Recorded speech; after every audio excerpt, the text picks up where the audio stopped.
A'udzubillahi minasyaitonirrajim. Bismillahirrahmanirrahim. Assalamualaikum warahmatullahi wabarakatuh. Waalaikumsalam warahmatullahi. Alhamdulillahirabbil alamin. Alhamdulillahilladzi anzala as-sakinata fi qulubil mu'minina liyazdadu imanan ma'a imanihim. Alhamdulillahilladzi khalaqal mauta wal hayata liyabluwakum ayyukum ahsanu amala. Allahumma shalli ala Muhammad wa ala ali Muhammad. Allahumma ja'alna minal ladzina amanu wa tawassaw bil haqqi wa tawassaw bis sabr. Allahumma inna nas'aluka ilman nafi'an wa qalban khashi'an wa lisanan dzakiran wa amalan sholihan mutaqabbalan wa rizqan halalan thayyiban katsiran mubarakan wa shifaan min kulli da'. Rabbi shrah li sadri wa yassir li amri wahlul 'uqdatam min lisani yafqahu qawli. Alhamdulillahirabbil alamin. Alhamdulillah, segala puji bagi Allah Subhanahu wa taala, Tuhan semesta alam. Alhamdulillah hari ini kita diizinkan Allah untuk bisa bertemu, bermuwajahah, walaupun yang wajah ini yang buka kamera cuma saya sepertinya di sini. Sebenarnya pengen nutup kamera juga sih ya kalau diperbolehkan. Cuma kalau dari satu buah teori komunikasi saya pernah dengar tuh kan ada 3 komponen ya untuk kita itu bisa mengoptimalkan proses komunikasi yang bisa disampaikan. Yang pertama lewat isi dari konten pesannya itu sendiri ya, atau suaranya ya. Yang kedua itu lebih ke vokal atau diksinya ya. Sama yang ketiga itu di aspek visualnya. Nah, jadi kalau kita itu mengurangi aspek visual itu kita sudah mendikris hampir 50% dari isi dari pesan itu sendiri. Karena kadang-kadang orang kalau ngelihat jangan ke sana tapi ininya ngangguk kan ya, atau iya boleh itu kan orang pasti bingung ya, karena emang kekuatan visual itu sangat kuat sekali. Jadi ya mudah-mudahan walaupun kelihatan muka saya yang begini ya, tapi mudah-mudahan bisa menambah kemampuan untuk bisa menyampaikan dan bisa menangkap, mudah-mudahan bisa lebih maksimal apa yang sama-sama kita bahas pada pagi hari ini. Hari ini saya diminta untuk ini mungkin perkenalan singkat buat teman-teman sekalian yang mungkin belum kenal saya. Nama saya Big Zaman, mungkin banyak yang masih aneh namanya ya, karena memang ya begitu namanya, dia diubah-ubah asli, baik nama KTP, nama akte nikah, akte kelahiran, SIM, insya Allah semuanya konsisten, nggak ada perubahan ya, semuanya namanya sama, Big. Itu ada Big, ada zamannya. Big dalam bahasa Inggris artinya besar, zaman dalam bahasa Indonesia atau bahasa Arab artinya zaman atau waktu gitu kan ya, atau masa. Makanya kalau bercandaan saya tuh biasanya makanya muka saya kan belasaran Arab Inggris bagaimana begitu ya. Ya, saya lebih suka mengatasnamakan diri saya itu sebagai pembelajar Quran. Mudah-mudahan ya Allah berikan istiqomahan selamanya, long life Quran learner, dengan berkeluarga. Oke, ini ada yang bocor. Saya berkeluarga dengan 3 orang putra, terus saat ini diamanahkan untuk bekerja di satu buah pekerjaan. Ini sih berusaha bareng-bareng ya dengan teman-teman lain itu di sebuah perusahaan IT consultant bernama PT Badri Interaktif. Itu websitenya badri.co.id. Mas juga diamanahkan sebagai ketua yayasan saat ini di sebuah yayasan yang kami dirikan juga, yang kita sebut dengan Yayasan Media Kolaborasi Indonesia, yang harapannya ini jadi satu buah wajihah, sebuah organisasi yang bisa mengkolaborasikan beberapa kebaikan-kebaikan Indonesia.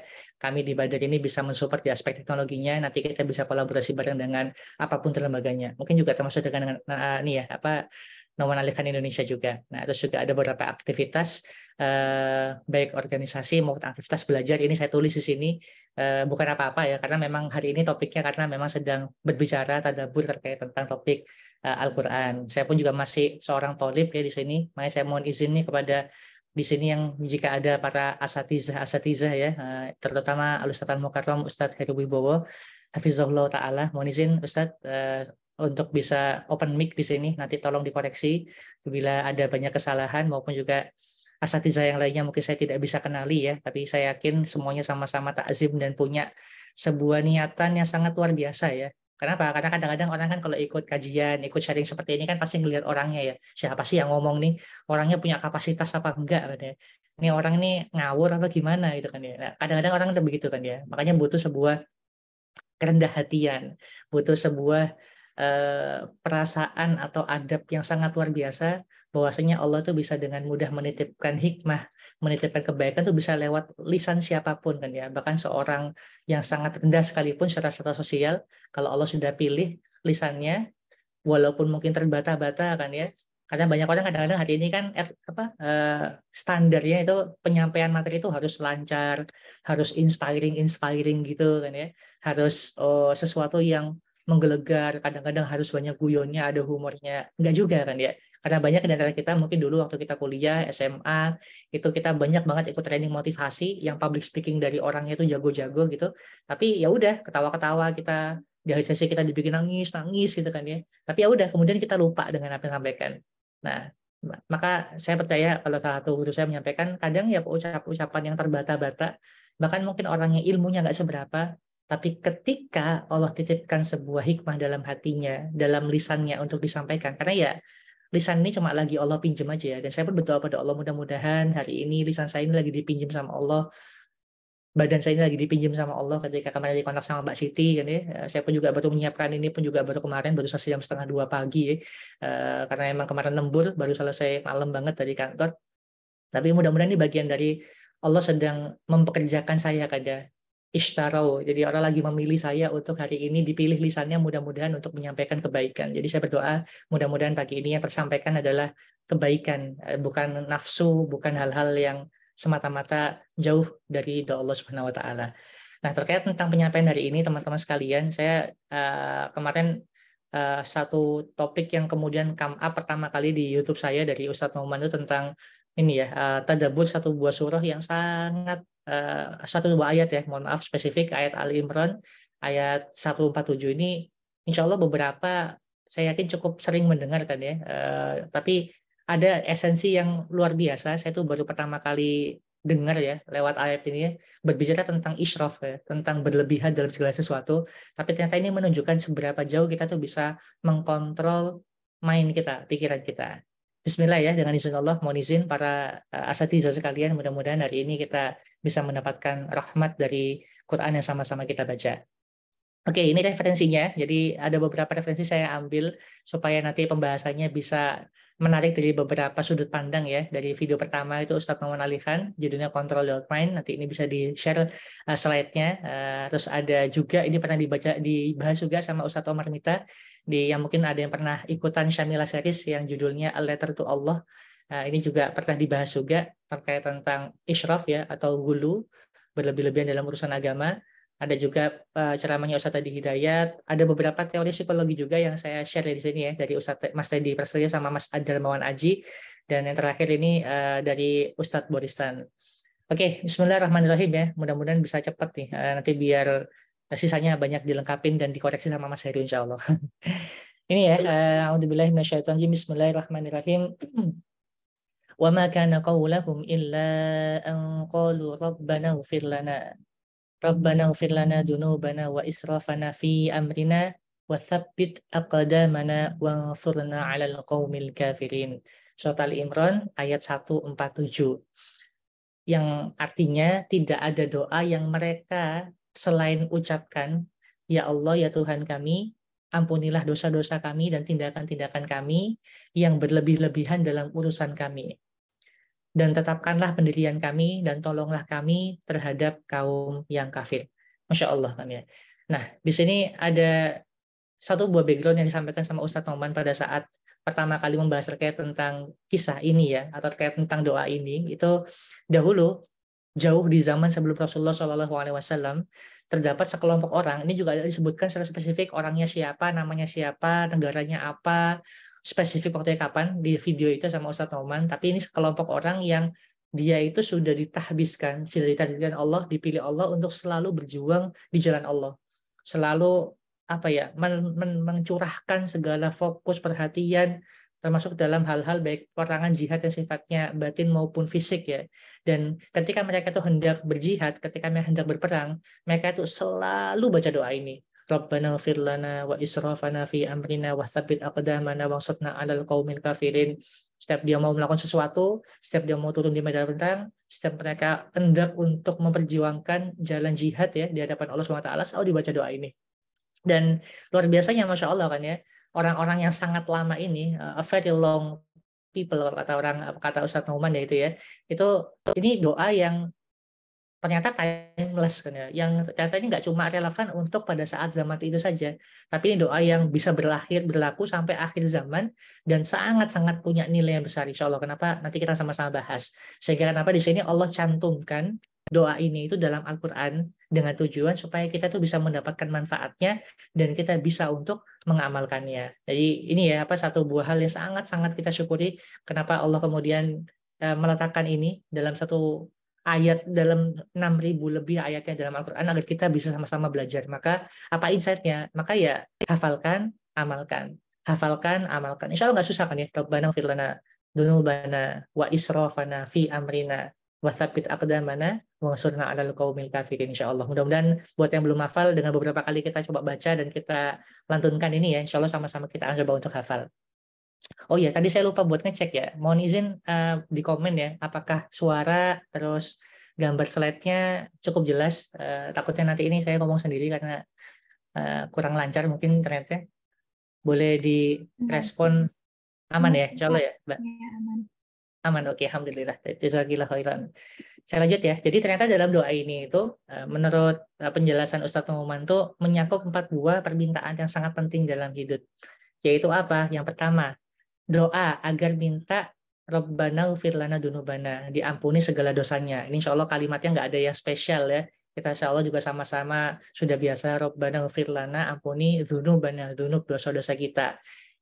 Untuk mengcover setiap hal-hal yang pernah kita lakukan di masa lalu, hal-hal embarrassing things kalau kata Ustaz Toman, hal-hal yang memalukan yang pernah kita lakukan sebelumnya, maksiat-maksiat yang dulu di zaman-zaman kita pernah hijrah, belum hijrah, bahkan ketika kita sudah hijrah pun udah kenal pengajian juga kadang-kadang masuk kepleset, kita terus doa sama Allah agar senantiasa diampuni setiap dosa kita.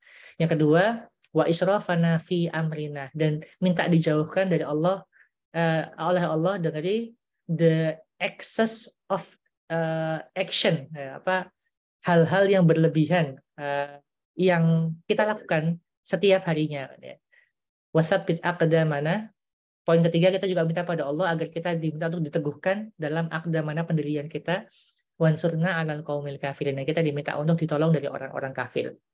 Nah, untuk term yang pertama nggak kita bahas banyak ya. Di video itu pun juga Ustaz Toman nggak banyak membahas gitu ya. Tapi memang spesial banyak banget membahas terkait tentang doa yang kedua ini. Tentang bagaimana kita menjauhkan diri kita sejauh-jauhnya mungkin dari sifat israf ini kan ya, berlebih-lebihan.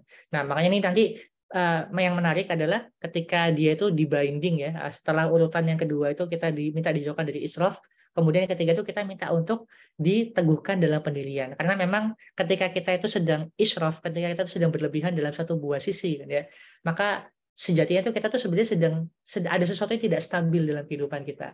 Makanya ketika kita habis minta doa untuk kita dijauhkan dari sifat israf, kita juga minta kepada Allah diteguhkan pula kaki kita itu dibuat agar seimbang lagi, berpijak ya dalam kebenaran, sehingga kita bisa kembali mentaati Allah dan Rasulnya dengan baik, kita kembali bisa melakukan sesuatu. Ya gampangnya misalkan gini ya, kalau misalkan kita itu habis israf dalam urusan makan gitu misalkan ya, habis makan kan ya, itu biasanya kita kenyang ya. Nah kalau kenyang kan biasanya efeknya apa? Ngantuk, udah apa lagi? Malas ngapa-ngapain, ya. Kerjaannya mungkin jadi malah scroll timeline dan segala macamnya, itu akan berdampak pada hal yang lain tuh, sehingga nggak stabil secara keseluruhan kehidupan kita hanya karena satu buah dampak israf kita. Maka di sini kita jadi berdoa pada Allah agar kita pun juga meminta pada Allah agar diteguhkan pula kita itu dalam pendirian kita. Nah, ini ada hal yang menarik ya supaya pembahasannya lebih spesifik.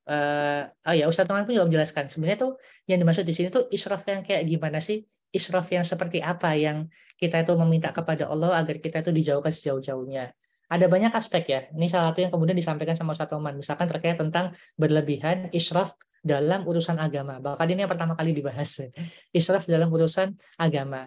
Contohnya waktu itu tuh Ustadz Numan menyampaikan, ini satu cerita saya yang sampaikan ya, terkait tentang ada seorang anak, dia punya seorang ibunya ini subhanallah ya, itu sangat semangat sekali belajar Quran ya. Mungkin seperti Bapak Ibu, abang kakak sekalian ada di sini semuanya ya, semangat banget ya, setiap ada kajian ikut. Dan spesifiknya ketika ada kajiannya Ustadz Noman tuh ikut ya, belajar tentang sampai rumah ternyata nggak selesai kan ya, selalu tuh kayak pegang earphone atau headphone di telinganya kan ya, sambil buka kamus bahasa Arab gitu kan ya, sambil dengerin sambil buka kamus kan ya, sehingga si anak ini tuh ngerasa dia nggak diperhatikan dengan maksimal oleh ibunya, bahkan nggak diperhatikan dengan sangat kurang oleh ibunya ini kan ya. Sehingga suatu saat ketika lagi kajian, dia bareng sama ibunya, sebelum mulai kajiannya, dia nyamperin tuh Ustadz Noman kan ya. Ustadz, kamu tahu itu? Ya, itu adalah ibuku kan ya. Tolong nasihati dia. Hah? Nasihati apa kan ya? Tolong minta dia stop untuk belajar. Nah, loh. Kok bisa dibuat stop belajar? Yes, because I miss my mom. Karena saya merindukan orang tua saya. Dia selalu aja ikut kajian, live kayak gini, ikut kajian, sampai rumah dia ikut kajian di Baina TV, di YouTube, terus dia kemudian buka terus kamus setiap hari. Saya nggak pernah diajak ngobrol. Saya kangen ngobrol sama ibu saya kan ya. Tolong sampaikan. Kalau saya ngomong mungkin nggak dengerin, tapi kalau Ustadz sampaikan mungkin dengerin kan ya. Tuh, sampai segitunya kan ya. Ini kalimat yang menarik sama satu teman kan ya. Apa beliau belajar Quran kan ya, yang mengatakan untuk kita itu punya responsibel terhadap keluarga kita, tapi ternyata ya udah dia cuma fokus pada Qurannya tapi nggak bertanggung jawab pada keluarganya, lupa dengan amanah-amanah yang lainnya. Nah ini akhirnya masuk dalam kategori israf, kategori kita berlebih-lebihan dalam urusan agama kita yang harus sama-sama coba untuk kita hindari. Nah ini makanya hati-hati ya teman-teman sekalian, termasuk saya pribadi. Tapi ini kayaknya kalau buat saya ya ini agak kurang berlaku karena by default kan orang-orang biasanya justru malah males ya, malas quote and quote dalam beragama. Jadi ini nggak lebih banyak lah case-nya kan dibandingkan beberapa yang insya Allah sama-sama kita sebut juga. Terus berlebihan dalam pengelolaan emosi, entah itu terlalu marah atau terlalu sabar. Ini juga di-mention nih sama Ustadz Numan ketika di video Control Your Mind tadi itu. Misalkan ya tadi kita nggak bisa menahan emosi kita dengan baik sehingga kita marah-marah kan ya, nggak karu-karuan kan ya, dalam konteks yang volume yang sangat tinggi. Sebentar, ini ada yang manggil.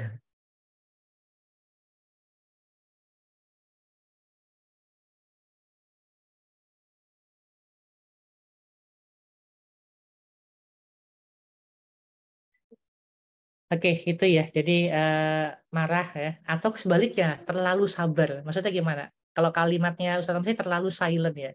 Karena kadang-kadang kita itu misalkan ada orang yang jelas-jelas berbuat salah ya di sekitar kita, tapi kita itu mungkin karena orang Jawa ya, pakai nggak enakan itu ya, sehingga ya udah kita biarin, kita sabar aja, ya udahlah nanti dia nanti akan, ya mungkin Allah sudah menguji saya untuk saya bersabar. Dicoba lagi kan ya, orang si tetangga atau orang lain ini betul-betul insulting banget ya. Oh ini Allah lagi menguji saya sampai 2 kali, 3 kali, 10 kali, 5 kali sampai 10 kali kan ya. Sehingga apa yang terjadi kan ya? Malah orang tadi itu yang awalnya cuma menzolimi kita aja ya, satu orang aja, akhirnya dia tuh karena merasa nggak ada yang menegur, dia malah menzolimi makin banyak orang. Nah disinilah kemudian masuk pula dalam kategori israf. Nggak cuma marah-marah doang, tapi juga terlalu sabar pun juga ini menarik ya. Itu juga bisa dikategorikan dalam israf kan ya. Karena kita nggak adil dengan sesuatu kan, adil ya. Ketika ada orang yang benar ya kita bilang benar. Kalau ada orang yang salah kita bilang juga salah kan ya. Dan adil itu adalah bagian dari takwa. Iqdilu huwa aqrabu littaqwa.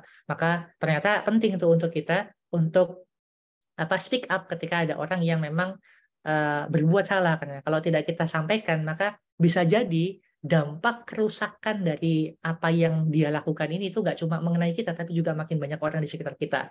Israfnya nggak cuma kena ke kita doang tapi juga punya dampak kepada orang lain. Ini juga Masya Allah luar biasa. Atau juga ada case di mana ada orang itu yang terlalu israf berlebihan dalam mencintai keluarganya. Seorang ibu terlalu sayang sama anaknya, seorang anak terlalu sayang sama orang tuanya, seorang suami terlalu sayang pada istrinya maupun sebaliknya, bucin ya kalau zaman-zaman orang sama sekarang. Nah, ini juga ternyata tidak terlalu baik ya, bahkan jauh dari kata baik, jauh dari takwa yang kita meminta kepada Allah agar kita dihindarkan dari hal-hal seperti ini, teman-teman sekalian, rahmati Allah Subhanahu wa taala. Saya nggak usah jelaskan lebih jauh ya. Saya mungkin agak pengen untuk menspesifikkan bahasa kita pada israf-israf yang biasanya ini jadi pitfalls kita semuanya, jadi trap buat kita semuanya. Pertama, berlebihan dalam membelanjakan uang ke hal-hal yang sebenarnya mubah ya awalnya ya. Tapi ketika berlebihan, nah ini menjadi satu buah PR untuk kita. Ya, apapun ini ya, mungkin ini juga cukup relatif ya. Misalkan israf bagi saya belum tentu israf buat yang lain kan ya. Baik buat saya belum tentu baik buat yang lain kan ya. Misalkan ada orang yang beli iPhone gitu kan ya. buat beberapa orang memang kebutuhan ya, misalkan punya iPhone, punya HP yang bagus dan segala macam. Tapi untuk beberapa orang dia terlalu israf tuh, memaksakan kehendaknya. Apalagi dilengkapi dengan Apple ekosistem yang lain kan ya, punya MacBook, punya tablet, iPad, punya Apple Watch dan segala macamnya kan ya. Ada orang yang hobinya beli sepatu-sepatu branded, baju-baju branded kan ya. Terus pokoknya yang keren-keren lah gitu kira-kira. Nah ini hati-hati. Sama satu lagi yang juga seringkali menjadi pitfalls kita adalah, nah ini ya, berlebihan dalam quote and quote membelanjakan waktu untuk hal yang mudah, yang mubah kan ya.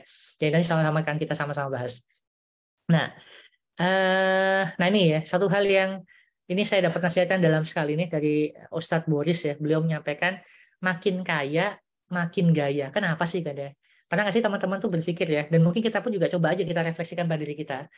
Ketika kita itu dengan izin Allah ya, insya Allah saya cukup meyakini ya, mudah-mudahan semua yang di sini diberikan Allah kelapangan rezeki insya Allah ya. Yang belum pun insya Allah segera Allah berikan kelapangan. Amin Allahumma amin ya. Tapi beberapa di antara kita biasanya ketika kita itu awalnya mungkin awal pertama kali kerja ya, itu dapat gaji UMR, let's say 4 jutaan gitu. Terus ketika kita karirnya mulai naik dan segala macam, naik gaji jadi 5 juta, naik gaji jadi 6 juta, 7 juta, 10 juta kan ya. Yang menarik itu ternyata awalnya kita tuh bisa hidup dengan gaji atau lifestyle 4 juta, lifestyle UMR, ketika gaji kita 10 juta, kita pun juga tanpa kita sadari, kita tuh menaikkan level dari gaya hidup kita pun juga ke level gaya itu 10 juta. Ketika kita punya gaji 20 juta kan ya, kita pun juga secara nggak sadar menaikkan level kan ya kehidupan kita, lifestyle kita dari 10 juta jadi 20 juta dan seterusnya kan ya. Nah, di sini nih, mengapa manusia kecuali yang Allah rahmati kalau mereka kaya, punya uang banyak, cenderung punya kebiasaan menghabis-habiskan uang untuk perkara dunia dengan harga yang fantastis kan ya. Karena ini nih pitfallsnya kan ya, semakin kaya, semakin mahal pula segala kepunyaannya. Maunya pengen beli sepatu, tas, HP, motor, mobil, semua yang mahal, semua yang bermerek, yang branded. Bahkan nggak cuma untuk dipakai, tapi juga untuk dikoleksi. Punya satu tas nggak cukup, pengen punya 2 tas, pengen punya 5 tas, punya satu sepatu Nike, Adidas yang bagus, punya satu sneaker yang bagus, akhirnya pengen punya 2, pengen punya 3, pengen punya 5 dan seterusnya. Begitu pula dalam makanan ya. Kadang-kadang kita tuh ya ini subhanallah ya, kadang-kadang tuh ini kalau kata orang Jawa tuh lambene giling terus ya, mulutnya tuh nggak bisa berhenti makan ya, dan kadang itu nggak cukup buat makan, nyari makanan apalagi nih yang lagi viral nih, cari di Instagram, apalagi nih yang ini, wah ini kayaknya seru nih, nggak apa-apa deh sekali-kali IC, nggak apa-apa deh sekali-kali ke tempat ini walaupun agak mahalan dikit, ke Dims the Meat Guy kan ya, walaupun harganya seharga setengah harga gaji UMR dan segala macamnya. Pokoknya makan. Nah, mengapa demikian? Nah, ini subhanallah kan ya. Ini ada satu buah buku yang ditulis oleh beliau ya, Makin Kaya Makin Gaya. Ini kalimatnya dalam, ternyata ini sudah Allah sebutkan dalam surah Al-Alaq ya. Allah menyampaikan kalla innal insana layatagha. Sesungguhnya manusia itu benar-benar melampaui batas by default. Ya, jadi kalau udah ngomong sesungguhnya kalla kan ya, nggak bakalan, nggak mungkin kan ya. Manusia itu pasti layatagha, pasti dia tuh melampaui batas. Ya. Kenapa? Arroa, dan mereka melihat dirinya sendiri arroa kan ya, hustagana, mereka melihat diri mereka itu sebagai seorang yang berkecukupan, mereka melihat diri mereka sebagai orang yang kaya. Nah ini yang menarik ya, Al-Kalbi salah seorang mufassir ya mengatakan perihal terkait tentang ayat ini, mereka itu semakin meningkatkan gaya hidupnya dalam hal berpakaian, dalam hal makanan, dan hal yang lainnya ketika ia melihat dirinya telah kaya. Nah, ini Masya Allah kan ya. Bahkan ada satu yang ini yang agak dalam banget ya dari katanya Muqatil rahimahullah. Beliau juga mengatakan ayat ini itu turun sebenarnya ketika asbabun nuzulnya menceritakan tentang Abu Jahal. Masya Allah kan ya. Kalau kita bayangkan Abu Jahal itu kan orang yang paling durjana di masa Rasulullah SAW kan ya. Di mana dulu apabila dia mendapati sebuah harta, ketika dia memiliki uang, ya, ia akan menggunakan harta itu untuk menambah pakaiannya, menambah kendaraannya, menambah makanannya, melakukan apapun untuk bisa fasilitas-fasilitas yang dimiliki kan ya, dan itu adalah bentuk togo, yaitu melampaui batas ini dalam tafsir Al-Baghawi. Jadi ini Masya Allah teman-teman sekalian. Jadi ternyata kan ya, singkat cerita memang ya ini adalah sebuah sifat yang melekat dalam diri manusia kan ya. Ketika kita tuh suka berlebih-lebihan, ketika kita suka israf kan. Karena innal insana layatagha, maka ini yang harus betul-betul kita coba rem dengan sepiat rupa. Karena buat teman-teman di sini yang mungkin dikarunia Allah makin lama kesejahteraannya makin meningkat, kemampuan finansialnya makin baik, hati-hati kan ya. Karena memang pasti nih beriringan kemampuan finansial kita naik, tapi juga keinginan kita untuk berfoya-foya, bergaya pun juga makin naik. Termasuk juga yang kelima ini ya, terkait tentang berlebihan dalam aktivitas yang mubah kan ya. Ini saya sebut semuanya ya, saya nggak bisa tulis semuanya, tapi mudah-mudahan bisa mencakup sebagian besar banyak dari kebiasaan lagun kita semua kan ya. Kalau saya nih kena di sini tuh nonton bola ya, main game ya, kadang-kadang kalau di kantor lagi teman-teman ada main FIFA saya ikutan ya. Tapi nggak sering kok. Insya Allah cuma satu pertandingan setiap hari. Atau scrolling sosmed saya juga kadang-kadang masih kena. Mungkin di sini ya buat teman-teman akhwat ada yang kena di masalah drakor kan ya, atau nongkrong ngerumpi ya. Ini ngerumpinya nih ini ya spesifik ngerumpi yang halal ya. Artinya ini kalau bahasa saya dulu waktu kampus itu ada istilah ghibah kan ya.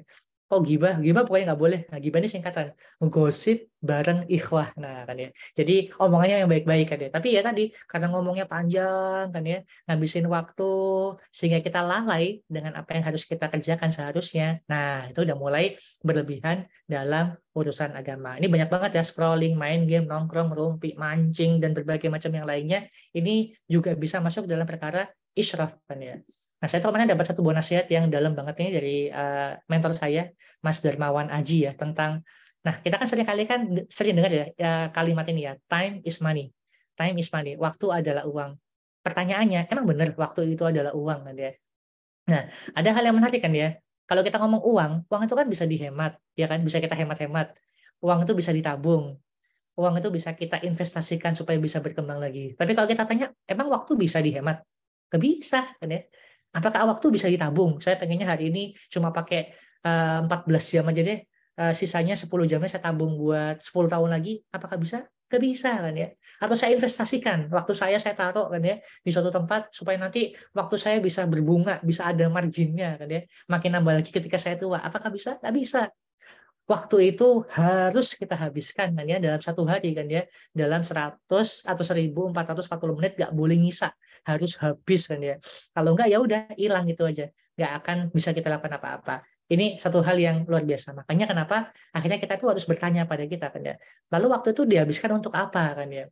Kemungkinannya kan cuma dua ya. Yang pertama kita pakai untuk hal yang bermanfaat dunia dan akhirat gitu kan ya, sholat, ngaji, puasa, murojaah, sedekah, silaturahim ke orang tua, main sama anak dan segala macamnya. Atau yang kedua, untuk hal yang tidak bermanfaat. Nah, ini subhanallah kan ya, ini mudah-mudahan Allah sama-sama menjaga kita, menguatkan kita untuk kita bisa senantiasa menjaga waktu-waktu kita ya. Terutama memang waktu luang itu memang pitfall sendiri ya untuk semua manusia termasuk saya pribadi juga. Saya pernah dapat satu buah nasihat itu dari guru saya Ustadz Budi Asari, beliau menyampaikan kayak kita dia kalau misalkan suka ngelihat anak kecil makan nggak habis ya, misalkan beli apa nih eh, apa gitu ya, sate misalkan dia baru makan ada 10 tusuk, dia baru makan 5 tusuk udah udah malas, udah kenyang. Apa kalimat yang secara otomatis muncul dari lisannya kita?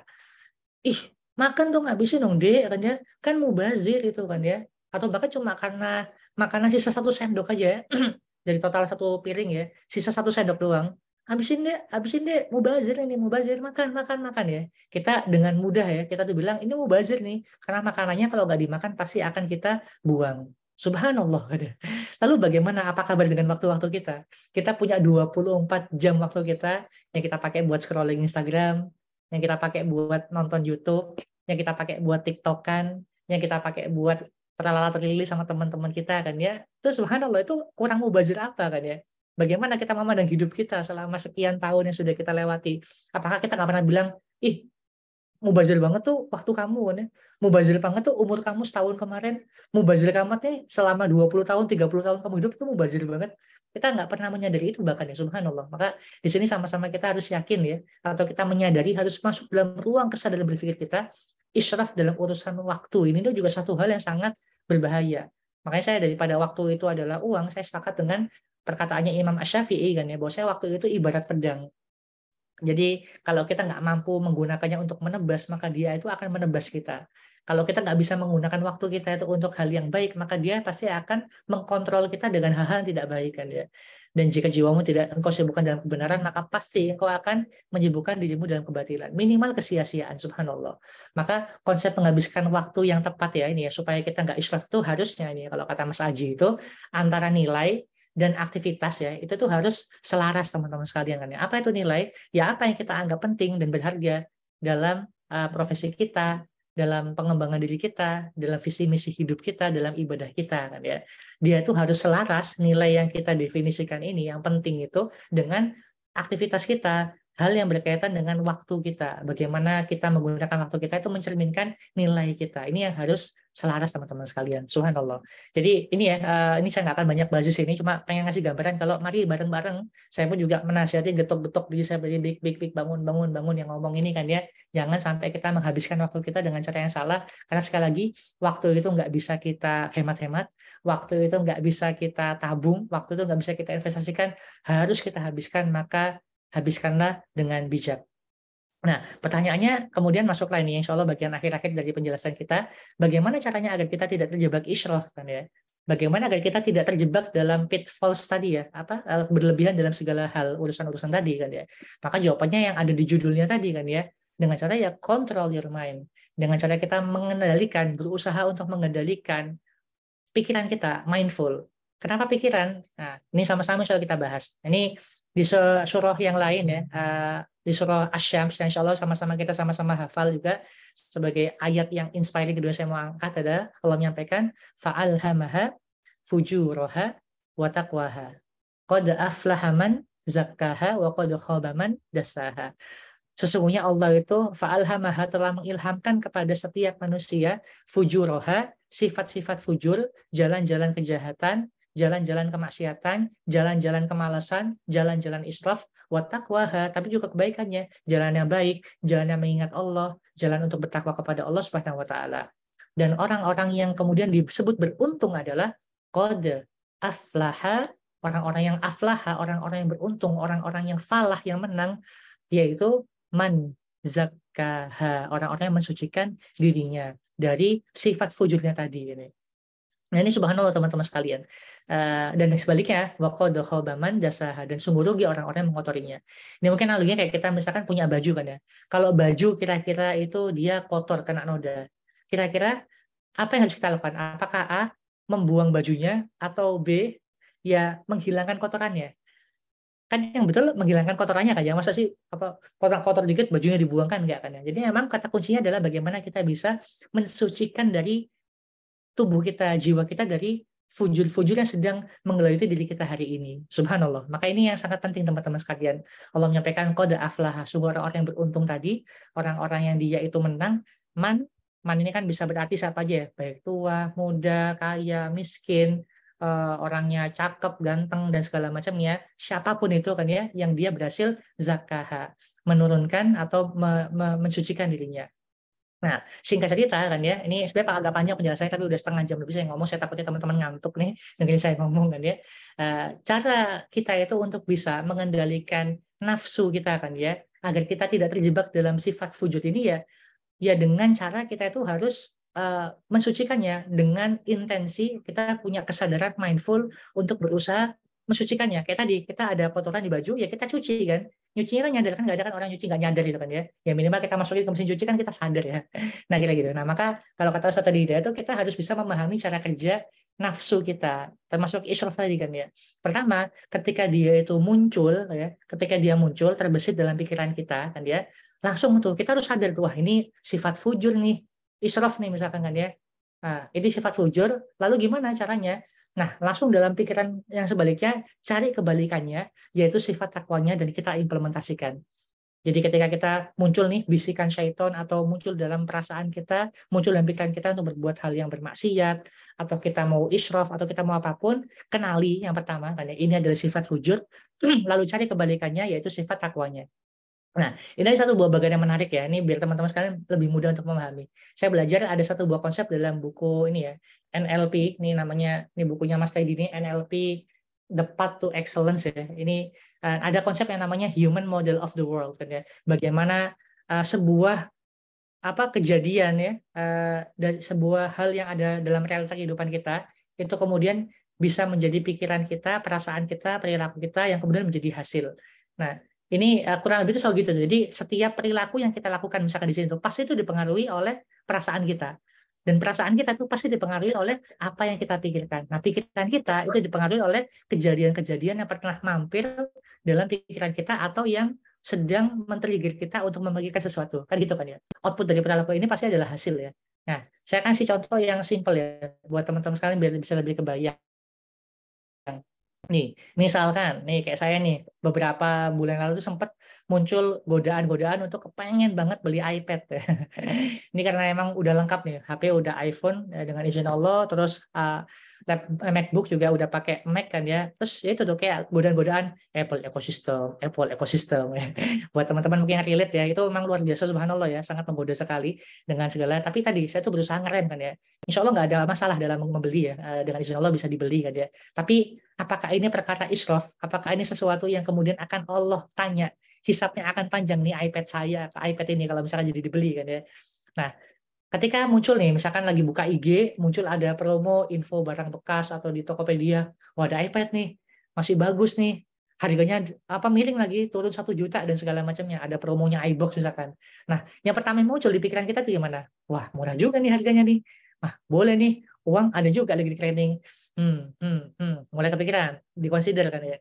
Yang kedua, nah kan lagi butuh juga kan, ini kan penting nanti nih, nanti bisa buat notulensi kajian kan ya.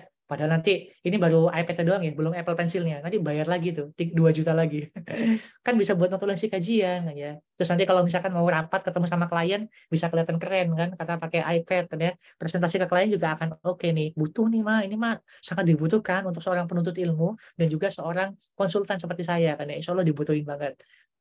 Dan yang ketiga, nggak apa-apa lah kan ya, sempat ada bisikan kan ya kan mahal dan segala macam, nggak apa-apa lah, wajar lah, kan kita ini bentuk apa sih, bukan healing ya, apa istilahnya, self reward ya, self reward kan kita udah kerja keras, udah banyak kerja, kita dapat gaji kan, uangnya juga halal, kita nggak nyolong, kita kerja keras, nanti insya Allah akan dapat lagi dari kerjaan kita, jadi ya udah nggak apa-apa. Nah, dengan pikiran-pikiran kita yang menggelayuti ini kan ya, yang itu, yang kemudian makin membuat sebuah kesimpulan, muncullah perasaan makin excited ya. Jadi deh mulai ngeliat-lihat reviewer iPad Pro M1, dilihat reviewernya David Jajetin, lihat reviewnya siapa-siapa kan di YouTube, makin yakin, makin excited kan ya. Dan kita ngerasa kayak aman-aman aja karena tadi lagi diskon pula, uangnya ada juga, ataupun juga insya Allah ini bakal kepake ya, walaupun kadang-kadang alasan tuh bisa dibuat-buat ya.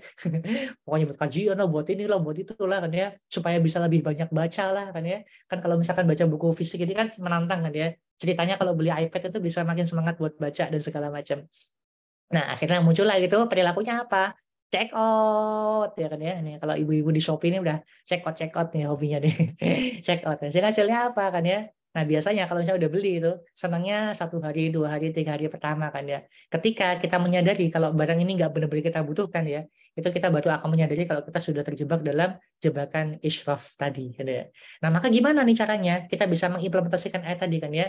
Fa'alhamaha fujuraha wa taqwaha. Kita harus kenali dulu tuh sifat fujurnya kan ya. Maka skenario-nya akan berbeda ketika ya tadi ya, saya percepat ya. Misalkan kok jadi sepatu contohnya. Ya bolehlah sepatu atau buat tadi ya iPad. Kalau misalkan udah muncul nih, ini kan beberapa pikiran-pikiran ya yang membisiki kita itu untuk israf tadi kan ya. Nah, ketika kita menyadari, oh iya ya, ini fujur nih kan ya. Maka kalau kata Ustadz tadi Hidayat, pertama kenali dulu. Oke, saya udah kenal nih. Saya udah mulai muncul nih hawa-hawa, trigger-trigger untuk bersifat israf kan ya.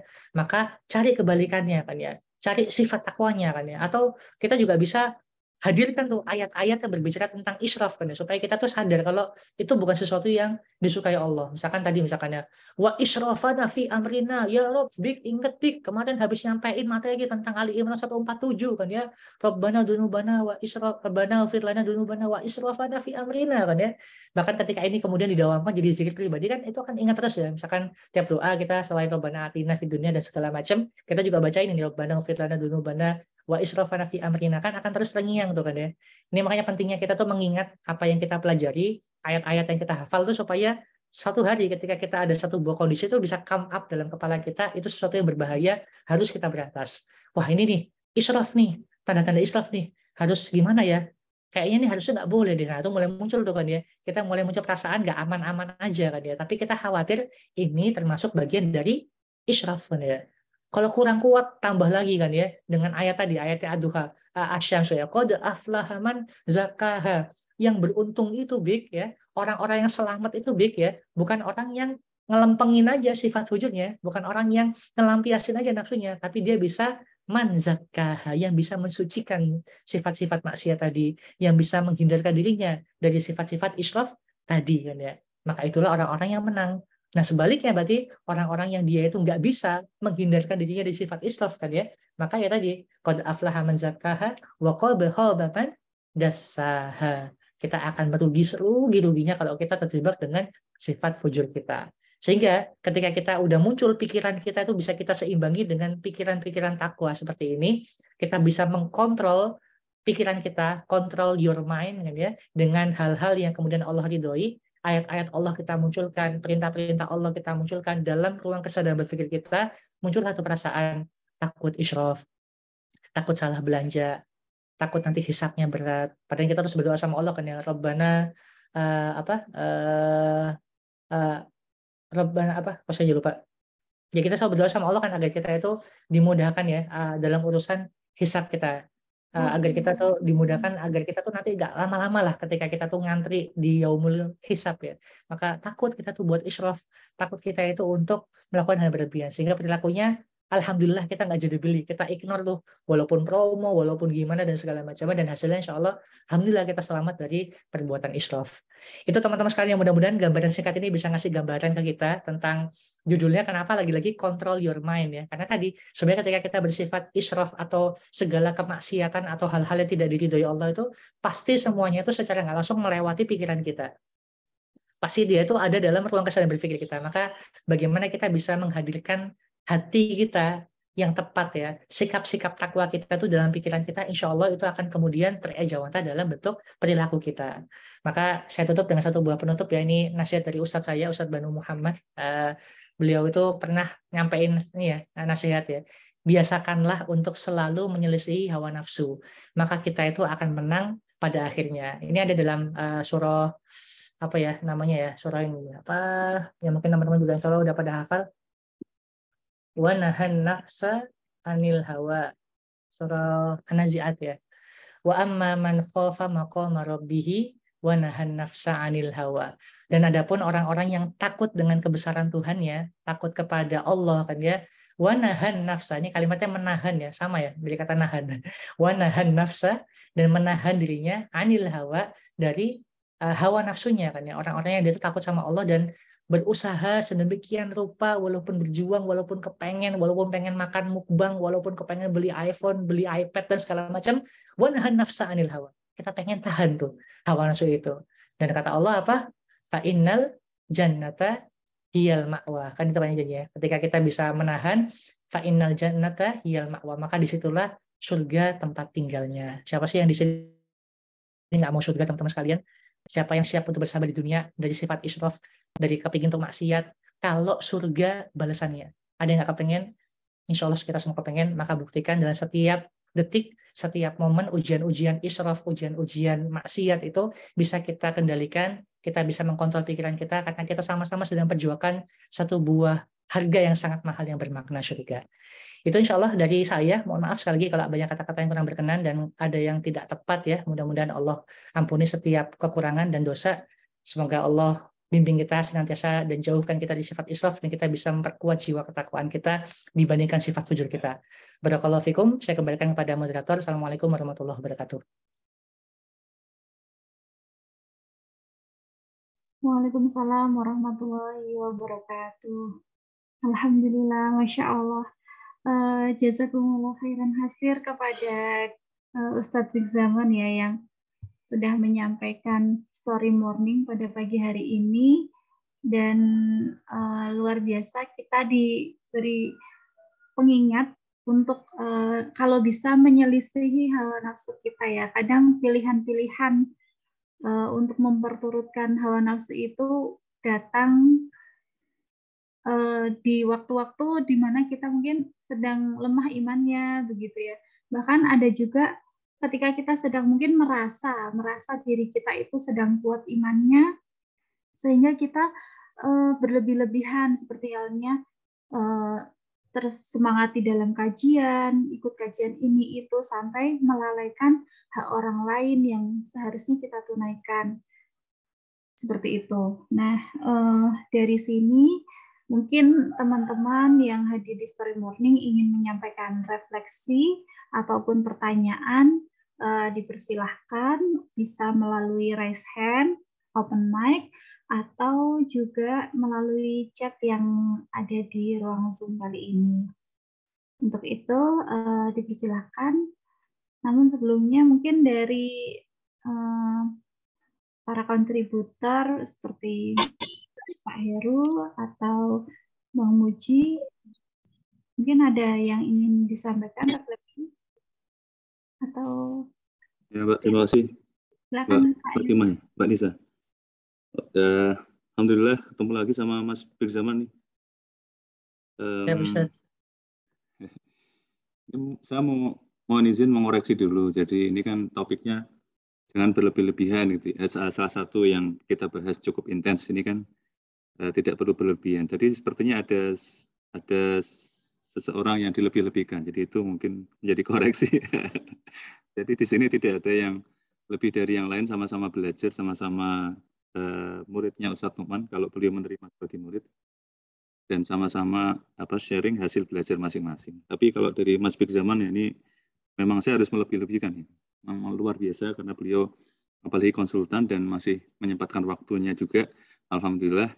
Terima kasih juga Mbak Siti sudah berhasil menembak dalam tanda kutip secara positif sehingga Mas Big Zaman bisa sharing ke kita di kesempatan pagi hari ini.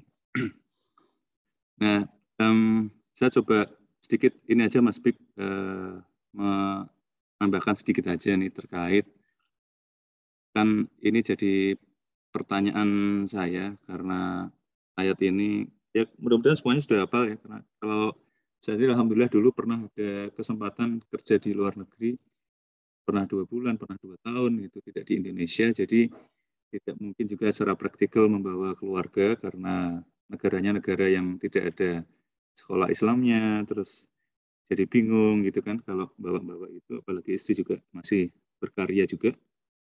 Jadi akhirnya ya waktunya dihabiskan untuk nambah hafalan gitu kan. Alhamdulillah ini sudah termasuk yang sudah lewat gitu. Pada saat dulu saya dapat kesempatan untuk tugas di luar negeri dan waktu yang leisure time itu saya manfaatkan benar-benar untuk nambah hafalan dan murojaah tentunya.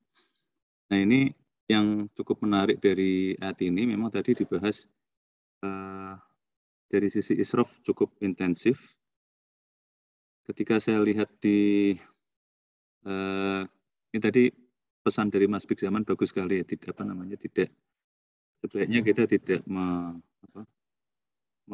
membuat pikiran kita sendiri terlalu mendominasi. Jadi saya juga punya slogan sendiri, saya harus mengontrol itu berdasarkan diri saya harus terkontrol oleh atau dikuasai oleh ayat-ayat Al-Quran maupun pemahaman terhadap ayat Al-Quran yang saya mampu. Jadi harus yang mengontrol adalah divine principle. Saya bilang divine principle. Jadi itulah yang mengontrol. Dengan juga dalam hal memahami ayat Al-Quran. Jadi selain belajar dari Ustadz Numan, saya juga sadar bahwa banyak ulama itu yang sampai bahkan tidak menikah ya karena saking cintanya sama Al-Quran. Sehingga tentu saja penelitian mereka terhadap ayat Al-Quran itu sudah begitu komprehensif dibandingkan kita yang masih kadang-kadang melakukan hal-hal yang mubah-mubah itu. Padahal para ulama itu benar-benar menekuni itu sama sekali 100% gitu. Jadi dari situlah kita bisa memanfaatkan hasil belajar mereka, para ulama itu untuk memperkaya khazanah pemahaman kita terhadap Al-Quran. Maka sekarang ini saya agak sedikit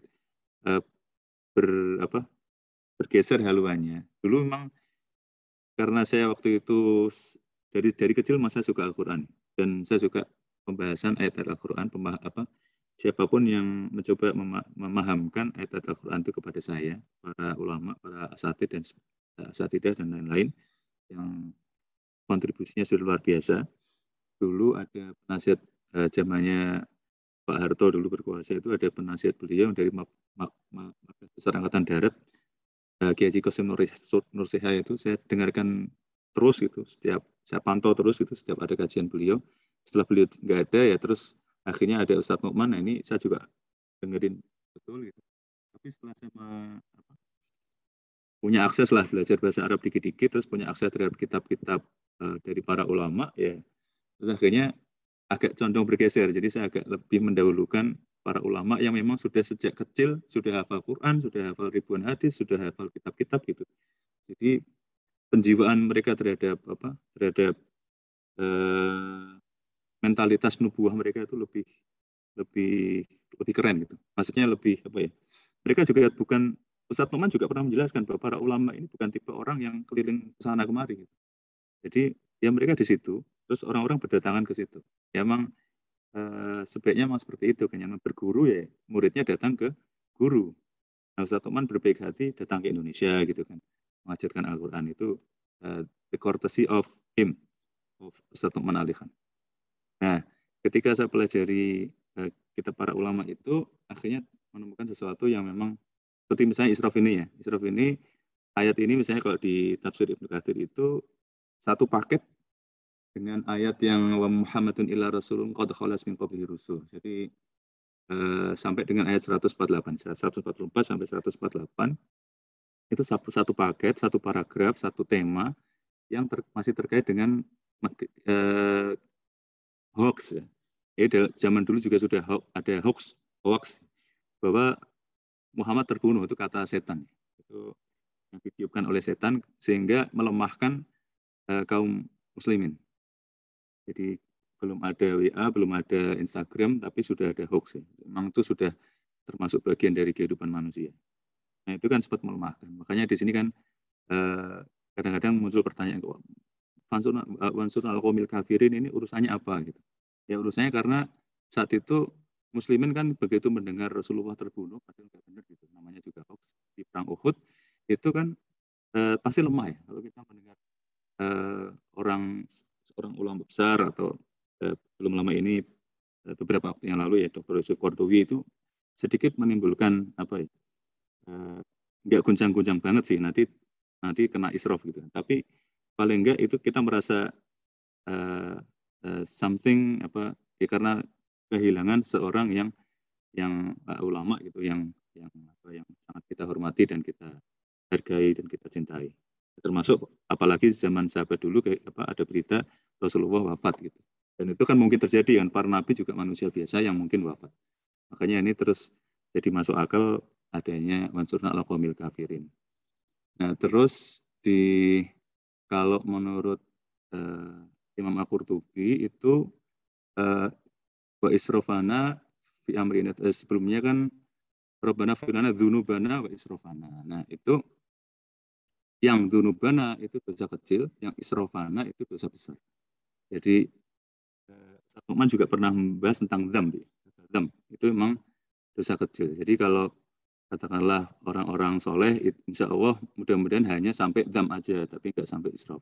Tapi ini juga kita hati-hati. Tadi Mas Bik Zaman sudah berkali-kali mengingatkan supaya kita tidak terjerumus ke israf ini. Nah ini juga kalau Roma Irama juga ada yang viral itu, yang kata-kata terlalu itu kan, ani itu terlalu. Nah keterlaluan ini juga biasa digunakan sebagai terjemah dari kata israf. Jadi di salah satu kitab itu juga saya ada kitab bahasa Arabnya, ada juga terjemahannya. Kadang-kadang perlu cek juga. Itu di kitab terjemahnya di kata-kata doa itu tadi, Rabbana ghfir lana dzunubana wa israfana, itu diterjemahkan sebagai wahai Rob kami, ampunilah dosa kami dan keterlaluan kami. Dan di kitab Al-Qurtubi dijelaskan bahwa yang dimaksud dengan keterlaluan di sini, israf ini artinya adalah tindakan yang melanggar batas. Nah, terus yang juga menarik adalah bahwa Rasulullah itu sering membaca doa yang mengandung kata israf. Jadi ini juga bisa kita amalkan. Tadi Mas Bigzaman sudah memberikan kiat-kiat kepada kita supaya kita bisa insya Allah terhindar dari israf.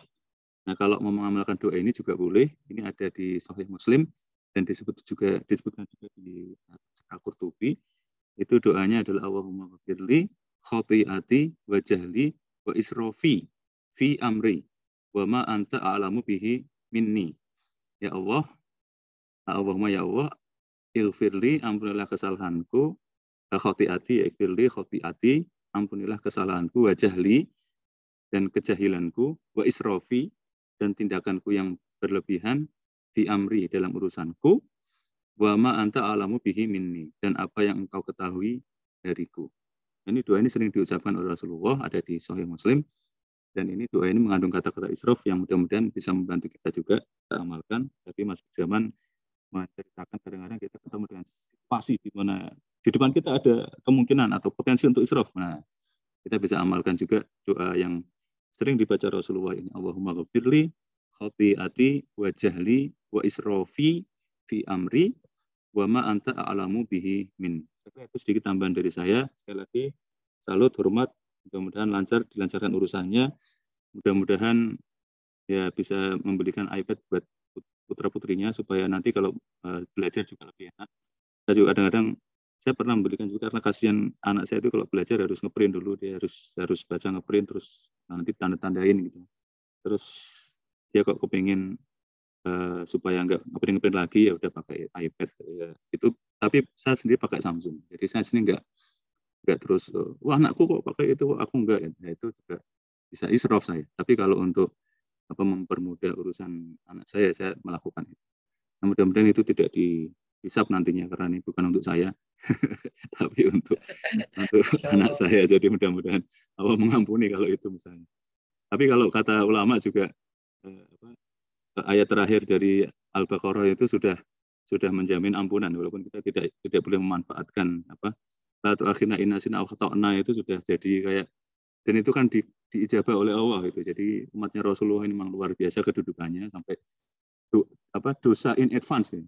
Potensi dosa in advance itu sudah diampuni, tapi itu tidak terus kita manfaatkan dan kita harus tetap menjaga diri dan tetap mengendalikan diri. Saya kira itu tambahannya. Terima kasih sekali lagi Mas Bigzaman, jazakallahu khairan. Mbak Anissa Fatimah silakan. Baik, terima kasih Ustadz Heruwibowo atas refleksinya menambah referensi kepada kita. Selanjutnya di sini juga hadir Ustadz Hanif. Silakan Ustadz kalau misalnya ingin menyampaikan refleksi.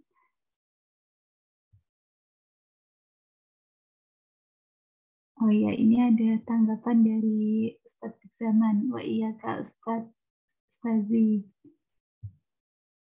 Buat Terima kasih Mbak Nisa atas waktunya. Tapi mohon maaf saya terlambat ini tadi. Jadi kalau ada salah atau kurang menyimak sejak awal, mohon maaf. Cuma ini saya ingin sedikit menambahkan ada tulisan menarik ini tentang israf ya.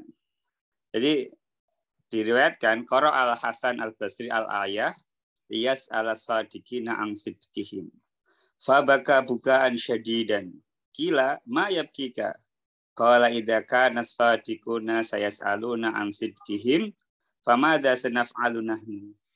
Ceritanya Al-Hasan al-Basri rahimahullah itu pernah membaca ayat pada surat Al-Ahzab ayat 8 bunyinya liyas ala-sadiqina an sidqihim, agar dia Allah menanyakan kepada orang-orang yang benar tentang kebenaran mereka. Kemudian beliau menangis dengan tangisan yang sangat dalam. Maka ditanya, apa yang membuatmu menangis? Hasan al-Basri menjawab, beliau, kalau mereka yang jujur saja akan ditanya tentang kejujurannya, lalu bagaimana kiranya dengan kita? Nah, ini satu kisah yang dalam, bagaimana ulama itu memaknai ayat itu kadang tidak terduga gitu ya. Jadi merefleksi, mentadaburi bahwa nanti orang jujur itu akan ditanya. Al-Hasan al-Basri itu yang jujur aja ditanya, kalau kita yang banyak bohongnya, banyak maksiatnya, terus gimana gitu. Ini nih bagaimana ulama itu berusaha sekali menjaga dirinya agar tidak melampaui batas. Karena semua orang itu diuji ternyata. Kita kadang beranggapan orang banyak maksiat lah yang diuji, tetapi ternyata para ulama, para ahli ilmu, orang-orang yang levelnya tinggi pun itu ujiannya tidak kalah berat ya. Kemudian poin yang kedua dari kata israf ini, saya juga baru akhir-akhir ini aja menemukan tentang pendapat para ulama terkait ayat kesehatan ya. Di tafsir ada baru ayat ini ya. Itu pernah dulu ada orang Nasrani itu nanya seorang dokter, ada nggak sih ayat kesehatan dalam Al-Quran? Kemudian oleh ulama dijawab bahwa ayat kesehatan di Al-Quran itu terkumpul pada ayat yang berbunyi kulu washrobu wala tusrifu. Ini kan ada kaitannya dengan israf ya. Makanlah kalian, minumlah tapi jangan berlebih-lebihan. Dan ini bagi saya nggak orang kedokteran gitu ya. Bagi orang kedokteran ternyata maknanya sangat dalam. Jadi kesehatan kita itu sangat berkaitan dengan keseimbangan input ya, makanan, minuman ya. Kemudian kalau sisi lain aktivitas fisik, kemudian istirahat ya. Termasuk overthinking enggak gitu kan. Nah, hal seperti ini tuh kan sangat dalam maknanya tentang israf ya. Dan kalau kita bisa menemukan ya, karena dalam hidup itu harus ada dua fase yang kita lakukan. Yang pertama fase discovery, penemuan, dan fase yang namanya creation, penciptaan. Saya contohkan ya, dulu Galileo itu menemukan bahwa bumi itu bulat. Kemudian dia mempertahankan penemuannya itu hingga digantung sana. Ada dulu Imam Al-Bukhari ya. Imam Al-Bukhari itu menemukan suatu yang ya, beliau menulis ya. Kitab paling sahih di dunia setelah Al-Quran itu kan kitabnya Al-Bukhari, yaitu Sahih Al-Bukhari. Atau Mark Zuckerberg menemukan satu yang kita pakai hari ini Facebook misalkan dia ciptakan, dia menemukan lalu menciptakan. Lalu bagaimana dengan kita? Jangan-jangan gitu ya, potensi yang Allah berikan pada kita itu kita belum serius mencari. Manjada-wajadanya itu belum serius itu kan. Kita belum menemukan sesuatu yang ini gue banget ya, ini saya sekali gitu. Dan saya berbuat dengan apa yang saya temukan itu. Nah, mungkin ada orang menggunakan teori talent mapping atau intinya gali potensi terbaik yang kita miliki dan fokus di situ. Karena manusia ini kan diberi banyak potensi dan masing-masing kalau mahfuzat saya dulu la tahtakir man dunaka falikuli syai'in maziyah.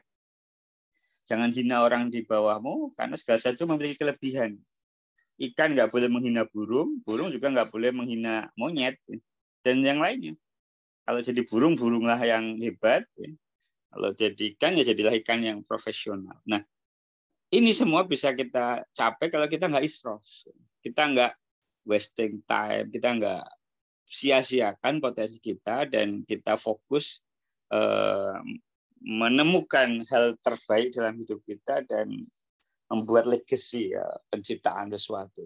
Ada masterpiece-nya lah, orang hidup itu gajah mati meninggalkan gading, manusia meninggalkan nama baik. Alam bisawab. Assalamualaikum warahmatullahi wabarakatuh. Waalaikumsalam warahmatullahi wabarakatuh. Jazakallah khair Ustadz Hanif, tadi ditambahkan juga ya tentang larangan israf.